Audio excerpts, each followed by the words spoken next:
चलो, तो ये हमारे करंट अफेयर की तीसरी क्लास है। 2 क्लास हमारी हो चुकी है, तीसरी क्लास। और इसकी पहली न्यूज़ क्या है, हमने वैसे इस पॉइंट के ऊपर बात की थी पहले भी कि भारत की जो एवरेज एज है जो कि 25 और 30 के बीच में, यानी हमारा जो इंडिया है वो क्या है, यंग है। बढ़ती हुई उम्र जो दूसरे देशों में है वो हमारे यहाँ पर नहीं है। तो भारत एक यंग कंट्री है, इंडिया क्या है, एक यंग कंट्री है। और इसकी जो 50% पॉपुलेशन है, तो मैं पीओपी लिख रहा हूँ, ठीक है, तो 50% जो पॉपुलेशन है उसकी जो उम्र है वो 25 से कम है, और 65% पॉपुलेशन ऐसी है उसकी उम्र 35 से कम है। अब ये बात किसने बताई, ऐसा तो है नहीं किसी ने ऐसे नींद में उठ के बता दिया। तो एक नेचर एजिंग करके सर्वे हुआ, सर्वे का नाम क्या है, नेचर एजिंग। ये एक सर्वे हुआ, एजिंग सही है, देखना नेक्स्ट लिखा गया। तो इस सर्वे में पता चला कि इस प्रकार से भारत की जो पॉपुलेशन 50% है उसकी एज 25 से कम है, और 65% आबादी जो है उनकी उम्र 35 से कम है। तो ऐसे यंग जो एज वाले जो पॉपुलेशन है वो केवल मात्र भारत के पास में है। यानी हमें यूथ का सहारा लेकर ही देश को आगे बढ़ाना चाहिए, यूथ बढ़ा सकती है। अब एक क्या कोई चिंता वाली बात भी है क्या, यस, एक छोटी सी इन्होंने चिंता वाली बात भी बताई है। चिंता वाली बात क्या है, जैसे जैसे उम्र बढ़ती है तो वृद्ध व्यक्तियों का ख्याल रखना ये भी एक चैलेंजिंग कार्य होता है। तो क्या हम उनकी देखभाल कर पा रहे हैं कि नहीं कर पा रहे हैं। तो बढ़ती हुई उम्र के अंदर जो बुजुर्ग व्यक्ति है, बुजुर्ग सही लिखा गया, तो उनकी देखभाल को मैं शॉर्ट में लिखता हूँ केयर। यहाँ आएगा क्या, ठीक है, ठीक है। हिंदी में थोड़ा सा मेरे हाथ जो है वो तंग है। तो जो बुजुर्ग व्यक्ति है उनकी, बुजुर्ग तो यहाँ नहीं आएगा क्या, श्योर एकदम, पक्का श्योर एकदम। तो जो केयर है उस मामले में हमारी रैंक क्या है, तो हमारी रैंक है 123, ये हमारी रैंक है 123rd। तो 123वीं रैंक है हमारी किसके अंदर, नेचर एजिंग के सर्वे के अंदर बुजुर्ग लोगों की केयर करने में, ठीक है, सही है। गा पे है, गा पे है, मैं सही था, सर आप हमसे पूछते ही क्यों? मैं कंफ्यूजन में हो जाता हूँ ना, तो पूछ लेता हूँ। इसमें क्या शर्म की बात क्या है, ऐसे मिटा देते हैं वो तो, ठीक है। चलो आगे बढ़ते हैं, जल्दी जल्दी, न्यूज़ ज़्यादा है आज अपने। अब ये तो आपकी क्लियर हो गया, बहुत ही बेसिक सी न्यूज़ थी, इसमें ज़्यादा कुछ है नहीं, और अपने को पता है सारे जवान लोग हैं। तो ज़्यादा से ज़्यादा अपने को ये याद रखना जरूरी है कि बुजुर्ग लोगों की देखभाल करने में हम 123वें नंबर पर है, यानी कि हम बहुत ही पिछड़े हुए हैं, ऐसा मानते हैं। लेकिन उन्हें नहीं पता, हम माइतों को हाथ जोड़ते हैं, प्रणाम करते हैं, सारी चीज़ें अपनी करते हैं, करते कि नहीं करते, लेकिन फिर भी 123 दे दिया, कोई बात नहीं। और कुछ ऐसे भी सर्वे आते हैं जिसमें हमें अफगानिस्तान, पाकिस्तान और ये दूसरे जो देश है बांग्लादेश और उनसे नीचे गिरा देते हैं, है ना। भुखमरी, हैप्पी वाले में भी, भुखमरी वाले में भी, गरीबी वाले में भी, कोई बात नहीं, क्योंकि ये क्या करता है, ये छोटी छोटी जगह से डेटा उठाता है। अब कोई जीवन में खुश है ही नहीं, उससे पूछ लिया भारत देश में आप रहते हो, खुश हो कि नहीं हो। अब सामने वाला कहता है मैं तो खुश नहीं हूँ। अब वो पता लगा घर से लड़के आए तो उसने गुस्से में कह दिया, तो उन्होंने तो डेटा ले लिया, उनका तो काम हो गया। चलो सेकंड न्यूज, एनपीसीआई जो है, क्या आप इसकी पहले तो फुल फॉर्म बता सकते हो क्या, national payment corporation of India, इन्होंने इंट्रोड्यूस किया था यूपीआई को। अब आप मुझे एक बात बताओ, क्या आप बता सकते हो कि यूपीआई जो पेमेंट अपन करते हैं सबसे ज्यादा परसेंटेज किसका है यूपीआई पेमेंट होने में, आप बता सकते हो। सबसे ज़्यादा जो परसेंटेज है, यानी कि मान लेते हैं 100 रुपये पूरे भारत में इधर उधर हुए, यानी कि ऑनलाइन पेमेंट हुए, ट्रांजैक्शन यूपीआई के थ्रू, तो उसमें कौन सी ऐसी कंपनी है जिसने ज़्यादा योगदान दिया, तो पहले नंबर पर है फोन पे और दूसरे नंबर पर है गूगल पे। इनका जो मार्केट शेयर है, तो फोन पे का आप लिख लो 47.8 है, तो अपन राउंड फिगर कर लेते हैं 48%, और 37.02 तो गूगल का 37% कर लेते हैं। एक बार इन दोनों को जोड़ना कितना हो गया, सारा खींच के लेके 85% मार्केट शेयर किसका हो गया, इनका हो गया। और ये बात जो है एनपीसीआई को हजम नहीं, उन्होंने कहा यार ये तरीका तो गलत है, ऐसा क्यों। सोचो कि ये दोनों कंपनीज, हालांकि ऐसी हिम्मत किसी की होती नहीं है, ये दोनों कहते हैं हम तो निकल रहे हैं यहाँ से, तो हमारा ऑनलाइन जो ट्रांजैक्शन वाला सिस्टम है थोड़ा ठप हो जाएगा। हाँ ठीक है, हमारे पास में दूसरे ऑप्शन भी है, बट एक बार के लिए ठप हो जाएगा।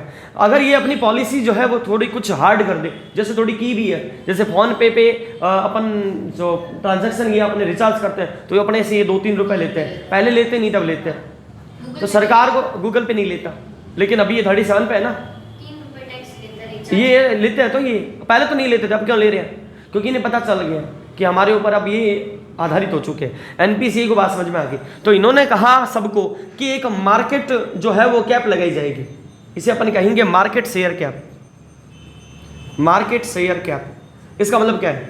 इसका मतलब ये है कि आप इस परसेंटेज से ऊपर जा ही नहीं सकते। आपको भारत में अगर जो ऑनलाइन ट्रांजैक्शन करना है, आपका जो शेयर इतना ही रहेगा, तो वो कितना है? वो 30% है। वो कितना? 30%। अब ये लागू कब से होगा, ये ज़्यादा इंपॉर्टेंट है। तो ये लागू होगा, लिख लो, 31 दिसंबर 2026 से। ये डेट धीरे धीरे आगे बढ़ाई है, ये पहले और कुछ थी लेकिन अब इसको ये कर दिया गया है। तो न्यूज़ काम की क्या है?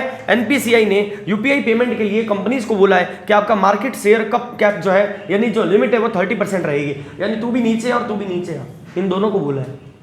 ऐसा करने से क्या होगा? किसी एक जने की मोनोपोली नहीं होगी। अब अभी जो 4G या 5G नेट अपने को मिल रहा है, तो अपन वीआई पे भी जा सकते हैं, अपन जियो भी ले सकते हैं, अपन एयरटेल भी ले सकते हैं, लेकिन केवल और केवल जब 4G को इंट्रोड्यूस किया गया था तब जियो ही था।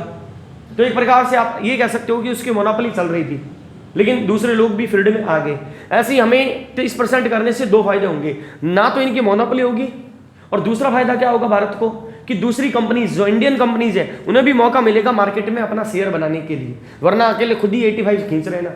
यानी 100 में से 85 रुपये का ट्रांजैक्शन तो ये कर रहे हैं, अब बच्चे में 15 ये छोटे मोटे लोग कर रहे हैं। इसीलिए ये डेट याद रखना है ना। कोई न्यूज़ जो है उसे एक बार पढ़ना और समझना जरूरी है, उसके बाद में ये डेट्स और तो आप ऐसे याद कर लोगे। अब 31 दिसंबर याद करने की जरूरत है क्या? नहीं, 2026 का एंड, यानी ये साल और अगला साल, यानी इतना टाइम 2 साल दे दिया इनको कि 2 साल में आप 30% पे अपना मार्केट शेयर लेके आ जाओ। कैसे लाना है वो ये जाने, अपने को क्या, आगे बढ़ते हैं अपने। तो समझ में तो आ रहा है नहीं न्यूज?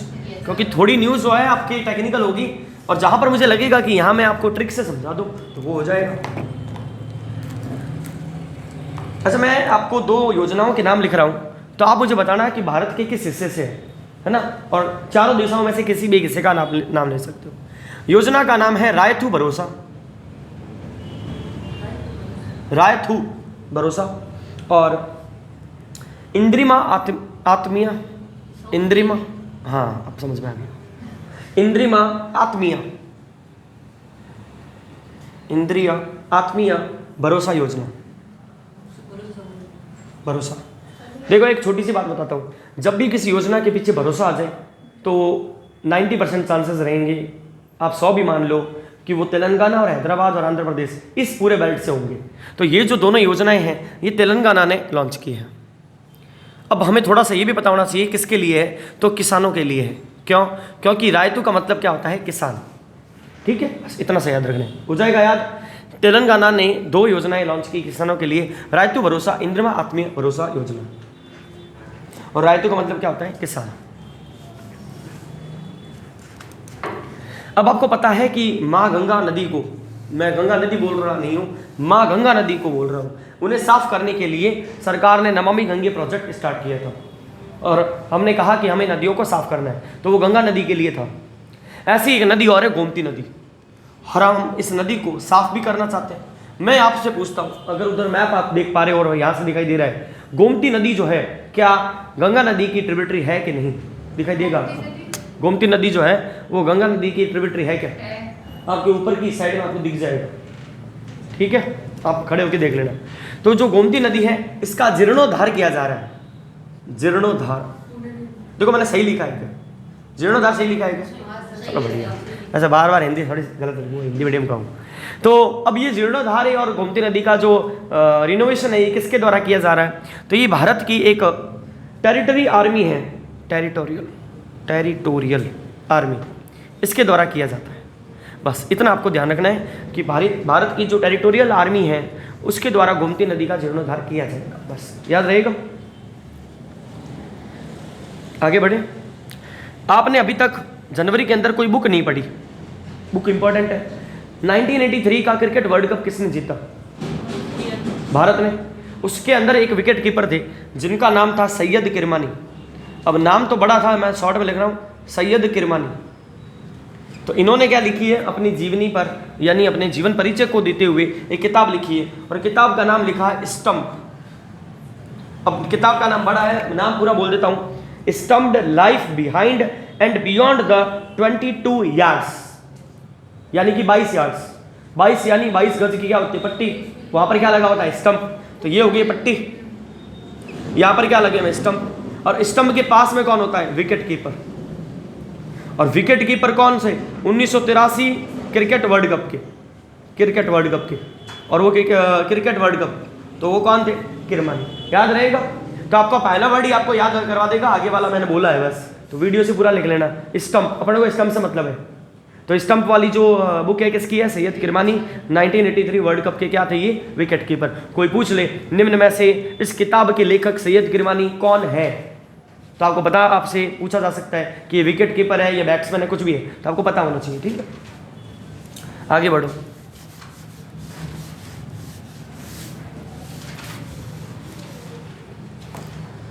अब लिखो ईपीएफओ। देखो ऐसा है कि जो सरकारी लोग होते हैं ना, उनको तो वो पीएफ और के पैसे और कटते ही हैं। तो बाकी कोई संस्थान, कोई प्राइवेट वाली है, तो उनके लिए क्या है, तो उनके लिए 12% एम्प्लॉय देता है, और 12% जो है वो कंट्रीब्यूशन होता है जहाँ पर वो काम कर रहे हैं, तो 24%, और वो उसका पीएफ का पैसा कटता रहता है। तो ये प्राइवेट जो काम करने वाले होते हैं, तो नॉर्मली तो उनके लिए होता है। अब ईपीएफओ ने किया क्या है, इन्होंने एक प्रोजेक्ट लॉन्च किया है, ऐसे समझ लो, या कोई एक प्लेटफॉर्म लॉन्च किया है, नाम है CPPS। अब इसकी फुल फॉर्म आपको पता इंपॉर्टेंट है। ये सॉफ्टवेयर है, एक प्रकार का सॉफ्टवेयर है, पूरे भारत में इन्होंने लॉन्च कर दिया। बस हमें काम की फुल फॉर्म है, तो फुल फॉर्म लिखो सेंट्रलाइज्ड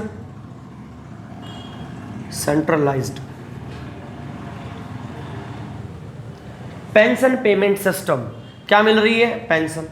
और आपको पता है पेंशन का ही काम होता है, पीएफ का पैसा कटता है पहले सैलरी से, और फिर रिटायरमेंट के बाद में क्या मिलती है, पेंशन। तो कौन देगा, ईपीएफओ। किस सिस्टम में देगा, CPPS। फुल फॉर्म क्या है, सेंट्रलाइज्ड। सेंट्रलाइज्ड का मतलब होता है केंद्रीकृत, यानी एक जगह पर ही सारी चीजें मिल जाना। क्या, पेंशन। और पेंशन में क्या होती है, पेमेंट, पेंशन पेमेंट सिस्टम। तो एक प्रकार का ऐसा सिस्टम है जो सेंट्रलाइज्ड कर देता है पेंशन के सिस्टम को या पेमेंट को। याद रहेगा। अब इसमें पूछ ले, C का मतलब क्या है, सेंट्रलाइज्ड। S का मतलब क्या है, सिस्टम। P का मतलब क्या है, पेंशन और पेमेंट। याद रहेगा ये ईपीएफओ। और ईपीएफओ वर्क कर रहा है 1995 से, 1995 से। बहुत सारी चीज़ें ऐसी हैं जो हमें नहीं पता, लेकिन हो रही है ना। केवल पीएफ का पैसा गवर्नमेंट वालों को नहीं मिलता, प्राइवेट वालों को मिलता है 12%। और ये इसमें ना कुछ क्राइटेरिया भी है कि 12% कहाँ पर क्या होगा, 20 से ज़्यादा आदमी ज़्यादा होने चाहिए, कुछ ऐसे इसमें क्राइटेरिया भी है। ऐसा नहीं कि अब मेरे यहाँ पर 5 टीचर काम कर रहे हैं और मैं सबके लिए पीएफ का पैसा कटवाऊँ, ऐसा नहीं होता है। एक लिमिट है कि अगर इस क्राइटेरिया को आप पूरा कर रहे हो तो फिर आपको 12% कॉन्ट्रीब्यूशन एम्प्लॉय के लिए देना पड़ेगा। जैसे कि स्कूल के अंदर 30 टीचर्स काम कर रहे हैं, तो उन 30 टीचर्स जो हैं उनकी जो पैसे बनते हैं 12%, मान लो 3,000 रुपये हैं, 3,000 रुपये उसकी सैलरी है, तो 12% 12×36 360 रुपया होता है। तो 360 रुपया कॉन्ट्रीब्यूशन देना पड़ेगा किसके अंदर, ईपीएफओ के अंदर। किसको देना पड़ेगा, 360। तो 360 तो मेरी सैलरी से कटेंगे और 360 वो कंपनी या जो स्कूल है वो खुद देगी, ऐसे सिस्टम है। यानी 720 रुपये, तो पूरे 720 रुपये चले गए कहाँ पर, मेरे पीएफ के अकाउंट में। आगे कॉमर्स इंडस्ट्री है, कॉमर्स एंड इंडस्ट्री मिनिस्ट्री, ठीक है, व्यापार व उद्योग मंत्रालय कहते हैं इसको अपन। इन्होंने एक रिपोर्ट लॉन्च की है, रिपोर्ट का नाम है लीड्स। कोई भी न्यूज़ बताऊंगा तो उसके पीछे की हिस्ट्री मैंने आपको कहा था बतानी जरूरी है। लीड्स में पहला जो एल है इसका मतलब है लॉजिस्टिक। आप मुझे लॉजिस्टिक का मतलब बता सकते होगे, लॉजिस्टिक इसे अपन कहते हैं रसद। तो लॉजिस्टिक फुल फॉर्म लिखो इसकी, logistic is across different states.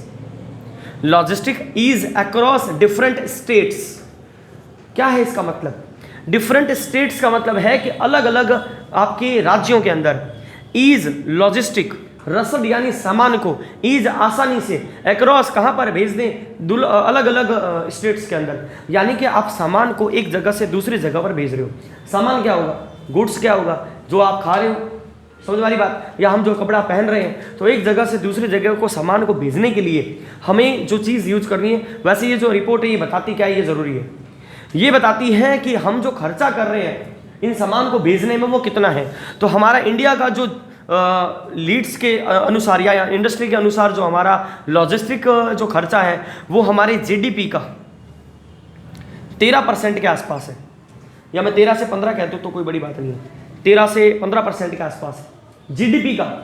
इतना खर्चा तो हम केवल, जैसे मान लो कि किसी गांव के अंदर किसी किसान ने कोई चीज़ बना दी, कुछ भी हो सकता है, ठीक है, अब उसे चाइना में एक्सपोर्ट करना है, तो वो ऐसा तो है नहीं कि घर पे बैठा बैठा कर देगा, तो वो वहाँ के छोटे संस्थान को देगा, छोटा वाला बड़े को देगा, वहाँ से घूमते हुए वो बंदरगाह तक पहुँचेगा, फिर वहाँ से चाइना पहुँचेगा, यही तरीका है। चाइना नहीं तो किसी और देश में पहुँचेगा। तो वो सामान को वहाँ तक, जहाँ तक पहुँचाना है डेस्टिनेशन तक, वहाँ तक पहुँचाने में हमें जो खर्चा लग रहा है वो हमारे जीडीपी का 13% है। तो सरकार ने लॉजिस्टिक के लिए एक पॉलिसी बनाई थी जिसे नेशनल लॉजिस्टिक पॉलिसी कहते हैं। उसमें सरकार ने कहा कि हम इस जीडीपी का जो 13% है, हम इस खर्च को बढ़ाएंगे कि घटाएंगे, कम करेंगे, खर्चे को क्या करेंगे, कम करेंगे। तो हमारा जो टारगेट है वो है 8%। हम इस खर्चे को कितना करना चाहते हैं, 8%। अब आपको क्या ध्यान रखना है, ये जो रिपोर्ट आई है, रिपोर्ट का मैं आरपीटी लिखता हूँ, तो ये रिपोर्ट जो है वो कितने प्रकार के राज्यों के लिए है, तो बस वो आपको राज्यों के नाम याद रखने हैं, प्रकार याद रखने हैं। तो राज्य कहाँ कहाँ हो सकते हैं या जगह कहाँ कहाँ हो सकती है। सबसे पहले कोस्टल, समुद्री इलाका जहाँ पर बंदरगाह यानी कि पोर्ट्स होते हैं। दूसरा है लैंडलॉक, इसका मतलब क्या होता है, जैसे कि अपने मध्य प्रदेश, उसके चारों तरफ भी क्या है, दूसरे राज्य, यानी उसका जो बाहरी ना तो सीमा से लगा हुआ है ना ही वो समुद्री तट से लगा हुआ है, तो लैंडलॉक स्टेट कहलाता है वो। और क्या हो सकता है, नॉर्थ ईस्ट, और क्या हो सकता है, यूटी। तो यूटी और नॉर्थ ईस्ट को अलग अलग कैटेगरी में रखा है। कोस्टल में अपने नीचे वाले, साउथ वाले, और ये महाराष्ट्र से उधर पश्चिम बंगाल तक चले गए, गुजरात से लेकर, और अपने जो है वो बाहरी सीमा के साथ में आ गए, ठीक है। और अब अपने को लैंडलॉक में रख दिया। तो 4 प्रकार के इसके अंदर है। अब इस रिपोर्ट के अंदर क्या हुआ है, कोस्टल के अंदर कौन कौन से राज्यों को रखा है, पूरे सबके नाम है। लैंडलॉक में कौन कौन है, सब बताया है। नॉर्थ ईस्ट में कौन कौन है, ये बताया, मतलब अच्छा करने वाले। तो उनके नाम हमें याद नहीं रखने, तो मैंने नोट्स में भी लिखा है, राज्य नॉट इंपॉर्टेंट, यानी वो नाम हमें याद नहीं रखने। और ये भी नहीं बताया कौन पहले पे कौन दूसरे पे, उन्होंने बताया कि इसमें इसको रखा है, इसमें इसको रखा है, सबको नहीं रखा, कईयों को नहीं, कईयों को छोड़ भी दिया है। जैसे अगर मैं सही हूँ तो कोस्टल वाले में केरल को नहीं रखा गया है, ठीक है, समझ में आ रही बात। तो हमें ये कोई भी नहीं पूछेगा कि किसको रखा है किसको नहीं। हमें ये इसमें प्रश्न क्या पूछ सकते हैं कि जीडीपी का कितना % का टारगेट है, 8% लॉजिस्टिक के अंदर सामान भेजने में, और कितने प्रकार के हैं राज्य, तो 4 प्रकार के हैं, याद रहेगा, ठीक है। देखो जो चीज़ें और जो आपको मैं बातें बता रहा हूँ उसके पीछे थोड़ा मेरा ज्ञान भी है, थोड़ा मैं पढ़ के भी आता हूँ, ऐसा नहीं कि आया और सीधा बता दिया, बिना पढ़े मैं कुछ भी बोलता नहीं हूँ।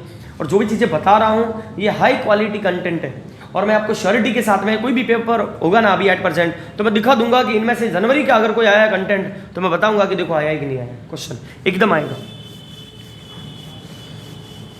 क्योंकि मैंने देखा है पेपर कैसे तैयार होते हैं और किस प्रकार से क्वेश्चन आते हैं। अब आप लिखिए, एक फुल फॉर्म भी लिखनी पड़ेगी फिर से, मैं IORA, Indian Ocean Rim Association. क्या इसका नाम पूरा, इंडियन ओशन रिम एसोसिएशन। अच्छा, रिम का मतलब क्या होता है, वही होता है जो रिम के चारों तरफ बना दिए मैंने, एक प्रकार की चैन बन जाती है, ऐसे गोल चक्कर बन जाता है। इंडियन ओशन का मतलब क्या हो गया, हिंद महासागर, हिंद महासागर। एसोसिएशन यानी कि कोई ना कोई क्या होगा, ग्रुप होगा, संगठन होगा। तो संगठन ऐसे तो काम करता नहीं है, उसके लिए कोई महासचिव या ऊंचे पद पे एक आदमी को रखना चाहिए, तो इसके महासचिव बने हैं अभी। अब मैं क्यों पढ़ा रहा हूँ, मैं इसलिए पढ़ा रहा हूँ क्योंकि इंपॉर्टेंट है, क्योंकि ये नाम आपको जाना पहचाना लगे, भारत का है तो नाम तो याद रहेगा ही, संजीव रंजन, संजीव रंजन। तो ये जो पूरा इंडियन ओशन रिम एसोसिएशन है, इसके महासचिव किसे बनाया गया है, संजीव रंजन को, याद रहेगा। अच्छा, कोई पूछे कि इस एसोसिएशन का जो हेडक्वार्टर है वो कहाँ पर है, तो ये है मॉरिशस में, मॉरिशस, हिंदी में सही लिखा है देख लेना, ठीक है। और मॉरिशस में भी पूछ ले तो एबेने नाम की जगह पर है, ठीक है, नहीं है, सही नहीं है, अब तो सही है, अब तो सही होगा, ठीक है, अपने को क्या करना है, अब तो सही है, अब ठीक है। अच्छा, कोई ये पूछ ले कि अभी इसकी अध्यक्षता किसके पास में, क्योंकि एक देश ऐसा भी तो होता है ना, वो चेयर करता है, चेयर करने वाला, तो अध्यक्षता जो है वो श्रीलंका के पास में। कोई श्रीलंका कहाँ पर है, इंडियन ओशन में, तो आपको ज़्यादातर वही यहाँ पर देश मिलेंगे जो इंडियन ओशन के अंदर है, ठीक है, ज़्यादातर। तो अध्यक्षता जो है वो श्रीलंका के पास में। और कब से कब तक है, तो 25-27 लिख लो। 2025 से कब तक है, 27 तक, 25-27 2000। अच्छा 27 खत्म होगा तो फिर किसको मिलेगा, फिर इंडिया को मिलेगा। इंडिया को अध्यक्षता कब मिल जाएगी, 27 के बाद, 25-27, तो 27-28 हो जाएगा या 27-29 हो जाए। तो ये इतना आपको ध्यान रखना है कि इसके बाद में किसको मिलेगी अध्यक्षता, इंडिया को, ठीक है। आगे बढ़ते हैं, कितनी न्यूज़ हो गई, चलो अगला लिखो नासा। अब देखो नासा क्या करती है, स्पेस रिसर्च के अंदर अच्छा काम होता रहे तो वो लोगों को इंस्पायर करती है, तो वो कुछ कंपटीशन करवाती है, अपने जो चीज़ें हैं उनको यूज करने का मौका देती है दूसरी कंपनीज, दूसरी स्कूल, दूसरी कॉलेज या बड़े बड़े ऑर्गेनाइजेशन को, क्या आप हमारा सामान यूज कर लो और देखो कुछ अगर आपके अंदर टैलेंट है तो कुछ नया ढूंढ के दिखा दो। तो भारत की एक स्कूल है जिसने कुछ नया ढूंढ के दिखा दिया। पहले स्कूल का नाम लिख लो, स्कूल का नाम आप लिखिए Dayal Singh public school. Public school को पीएस लिख दूं। अच्छा ये स्कूल कहाँ की है, तो ये करनाल की है। अब मुझे बताओ करनाल कहाँ का जिला है, हरियाणा। क्या बात है, करनाल कहाँ का, हरियाणा का।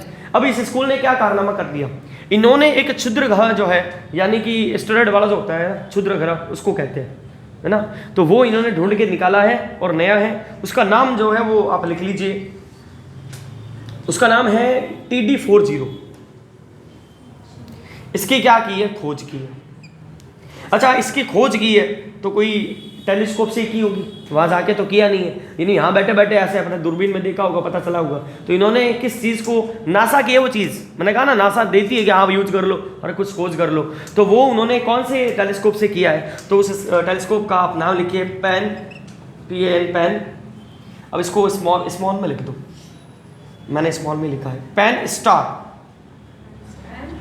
स्टार्स, स्टार में 2 आर जो है वो 2 आर लिखना, टेलीस्कोप।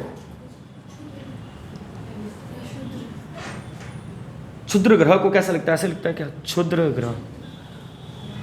ग्रह, सही क्या, ठीक है। तो TD40, ठीक है। अब देखो अब याद भी तो करना है ना, याद भी तो जरूरी है करना। दयाल पब्लिक स्कूल, तो ये नाम आपको सुना लगेगा, बीकानेर में भी एक स्कूल ऐसी है, ठीक है। हरियाणा में, तो हरियाणा में किसान रहता है कि नहीं रहता है, और किसान ने क्या कर दिया, टिड्डी फाके की खोज कर दी। किसान ने क्या किया है, टिड्डी फाके की खोज कर दी, ठीक है। और मुंह में उसके क्या था, अब याद रह जाएगा। और जैसे जैसे पान खाते हैं वैसे वैसे हमारे आसपास चारों तरफ दिमाग में क्या चलते हैं, स्टार, याद हो गया बस, है ना। सारे लिंक हो गए एक साथ, सारे लिंक हो गए, ठीक है। और आपको पता है कि इतना बढ़िया टेलीस्कोप होगा, इतनी दूर वाला दिख जाएगा, तो नासा ही है ना, क्योंकि ये स्पेस के ऊपर सबसे ज़्यादा खर्च करती है, डिफेंस के ऊपर सबसे ज़्यादा खर्च करती है। बजट भी तो इनका बढ़िया होता है ना। हम भी हमारा बजट बढ़ाते हैं, किस में बढ़ाते हैं अपन, हम बढ़ा रहे हैं बजट कहाँ पर, स्पेस के अंदर भी बढ़ा रहे हैं और डिफेंस में ज़्यादा बढ़ा रहे हैं। हम खर्चा ज़्यादा कहाँ पर करेंगे, अभी वाले बजट के अनुसार भी देखें तो डिफेंस के ऊपर बजट अपन अलग से करेंगे। चलो आपको पता होना चाहिए, जो रेलवे की तैयारी कर रहे हैं, तो जो रेलवे है, रेलवे के जो टोटल जोन है पूरे भारत में कितने बताओ, 18, ठीक है, 18 जोन है। उसमें से एक आपका जो जोन है वो है नॉर्दर्न जोन। अब इसे नॉर्दर्न भी बोलते हैं, नॉर्दर्न जोन, ठीक है। नॉर्थ जोन कह देते हैं अपने को, नॉर्थ जोन। इसके अंदर आपके 5 डिवीजन है, 5 डिवीजन है। अब से बोलो कि डिवीजन कितने हैं, 6, एक बढ़ गया है। अब वो एक बड़ा है, वो कौन सा वाला है, तो वो है जम्मू। अब रेलवे ये क्वेश्चन तो जरूर पूछ सकती है, और कौन से वालों को पूछेगी, अपने वालों को, नॉर्थ वालों को, तो याद रहेगा। तो ये बन गया है, ठीक है।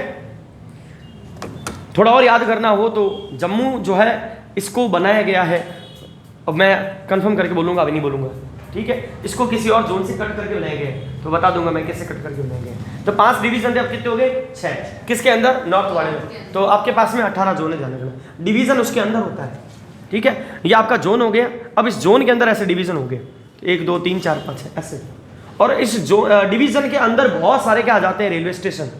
तो स्टेशन की संख्या बहुत ज़्यादा होती है, 1 2 नहीं होती है, सैकड़ों में होती है। आप खुद देख लो, अकेले बीकानेर में कितने स्टेशन है, 2, लालगढ़ और बीकानेर, है ना।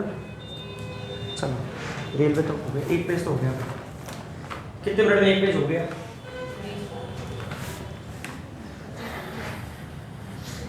देखो, इस्पात व भारी उद्योग मंत्रालय, और जब भी ऐसे कोई शब्द आ जाए ना, इसका मतलब है कि वो इम्पोर्टेंट है, क्योंकि वो भारत सरकार ने अगर कुछ किया है और उसके मंत्रालय ने कुछ किया है तो फिर वो करंट अफेयर में बनता है। तो इन्होंने क्या किया है, इनकी एक स्कीम है PLI। अब इस PLI की पहले तो हिस्ट्री समझ लो, फिर ये न्यूज़ आपको समझ में आएंगी। देखो, मैंने एक कंपनी डाली जूते बनाने वाली, मैंने जूते बनाने स्टार्ट किए, मेरी कंपनी अच्छा भी कर रही है, सरकार को मुनाफा हो रहा है मेरी कंपनी से, मुझे तो हो ही रहा है, सरकार को भी हो रहा है, क्योंकि सरकार मेरे से GST कलेक्ट कर रही है, दूसरे बाकी प्रकार के भी टैक्स मेरे से कलेक्ट कर रही है। लेकिन सरकार को कुछ ऐसा भी तो करना चाहिए ना कि जिससे मेरी जूते बनाने वाली कंपनी का भी विस्तार हो और मुझे थोड़ा और जो है वो मोटिवेशन मिले कि मैं जूते और बनाऊं, यानी मैं प्रोडक्शन ज़्यादा करूं। तो प्रोडक्शन को इन्होंने क्या किया, प्रोडक्शन को इन्होंने लिंक कर दिया किसके साथ में? इंसेंटिव के साथ में। इंसेंटिव का मतलब क्या होता है? एक्स्ट्रा पैसा। सरकार ने कहा एक काम करो, तुम पहले कितने जूते बना रहे थे? मैंने कहा मैं तो 500 बना रहा था और मेरा गुजारा बढ़िया चल रहा था। सरकार ने 500 नहीं, तुम 5000 बनाओ, तुम 2000 जूते बनाओ, तुम 3000 बनाओ, तुम जितने ज़्यादा जूते बनाओगे सरकार की तरफ से आपको इंसेंटिव मिलेंगे। तो ये सरकार PLI स्कीम लेके आई। स्कीम समझ में आ गई? अब इसके अंदर क्या है, इसका जो सेकंड फेज है, तो PLI पहले तो लिख दो 1.1। अच्छा, 1.0 का मतलब होता है, 1.0 का मतलब क्या होता है? पहला फेज। तो 1.1 का मतलब क्या हो गया? ये इसका दूसरा फेज है। और सरकार इस फेज में जो खर्च करने वाली है वो इंपॉर्टेंट है, खर्च करने वाली है 6322 करोड़, ये खर्च करने वाली है। अब कोई पूछे कि ये योजना जो 1.1 वाला है ये कब से कब तक रहेगा, तो ये आपके 2030 तक रहेगा, या मैं ऐसे कह दूं वित्त वर्ष 2030 तक। वित्त वर्ष 2030 को अपन बोलेंगे 2029-30, ठीक है? 2030 तक का मतलब है वित्त वर्ष 2029-30। 29-30 का मतलब हो गया कि आपका वित्त वर्ष खत्म कब होता है? 31 मार्च 2030। हमारा जो फाइनेंशियल ईयर है वो मार्च के एंड में खत्म हो जाता है, 1 अप्रैल से चालू हो जाता है। तो 1 अप्रैल से नया कैलेंडर, इसीलिए कहते हैं ना मार्च क्लोजिंग क्लोजिंग, वो क्लोजिंग यही है, क्योंकि वो वित्त वर्ष फाइनेंशियल ईयर खत्म हो गया, सारा हिसाब किताब बंद, नया काम चालू हो जाता है 1 अप्रैल से। न्यूज़ क्लियर है? सबको समझ में आ गई? प्रोडक्शन PLI स्कीम का मतलब क्या है? जितना प्रोडक्शन करोगे सरकार ने लिंक कर दिया इंसेंटिव, उसका कुछ रेशियो है, इतना पैसा मिलेगा, वो सरकार के नियम है। अपने को पता होना चाहिए कौन सी मिनिस्ट्री दे रही है। अब मिनिस्ट्री कौन देगी? जो ज़्यादा काम करेगा। ये नाम भी इंपॉर्टेंट है क्योंकि इस स्कीम के अंदर स्टील को जोड़ा गया है। अब स्टील भी 4-5 प्रकार के, अब मैंने बोल के बता दिया, लिखवाया नहीं, तो तुम्हें याद रहना चाहिए, ठीक है? नाम इस्पात है, स्टील है। PLI 1.1 खर्चा कब तक? 2030 तक। पेपर में ज़्यादा इंपॉर्टेंट क्या रहेगा? PLI स्कीम कौन से मंत्रालय के द्वारा दी जाती है, लॉन्च की गई है, और किस वित्त वर्ष तक इसको बढ़ा दिया गया? बस 2030 तक। और 2030 भी डेट याद रखना, ये वित्त वर्ष है, वित्त वर्ष यानी कि 31 मार्च तक है, ना कि 31 दिसंबर। ऑप्शन में 31 दिसंबर दे दे तो आपको ध्यान रखना है।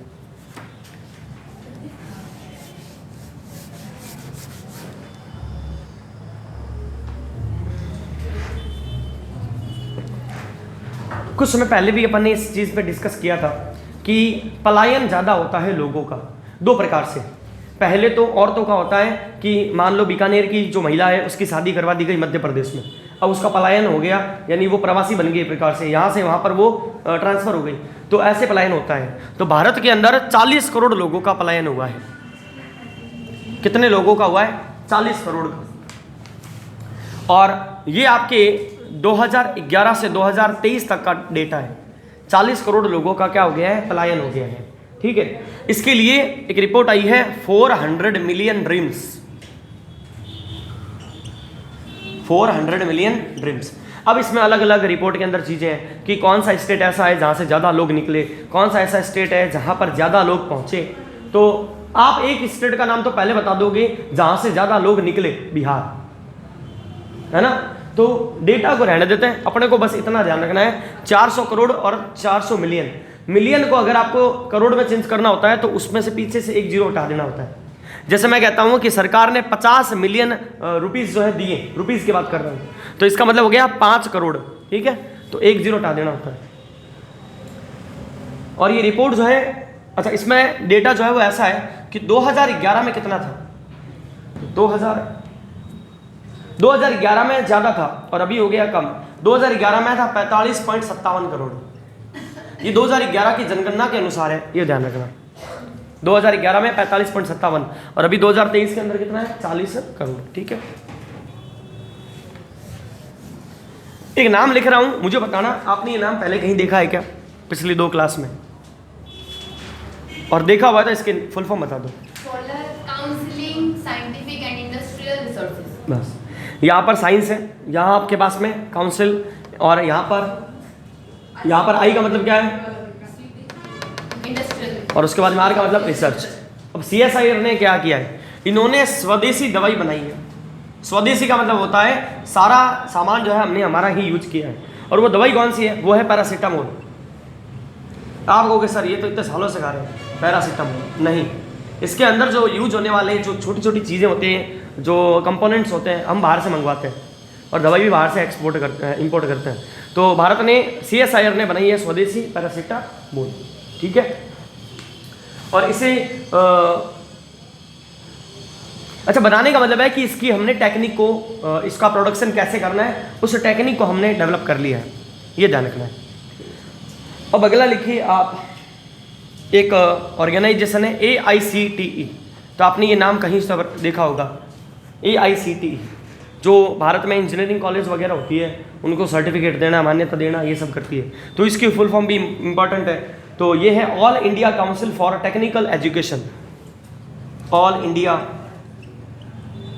Council for technical education, word आ गया ना, टेक्निकल इंजीनियरिंग।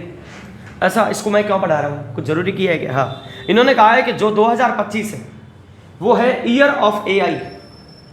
एक ध्यान रखना, इस बार अगर आप कहीं पर भी AI से रिलेटेड कोई भी न्यूज़ पढ़ो, हाथों हाथ उसको वहीं पर नोट कर लेना, क्योंकि वो आपके लिए बहुत बहुत बहुत इंपॉर्टेंट रहेगी। पेपर में AI का एक क्वेश्चन पक्का रहेगा, तो AI की कोई भी न्यूज़ पढ़ो, हाथों हाथ उसको कहीं ना कहीं लिख लो, फुल फॉर्म भी पूछ ले। 2-3 मिनट और पढ़ेंगे।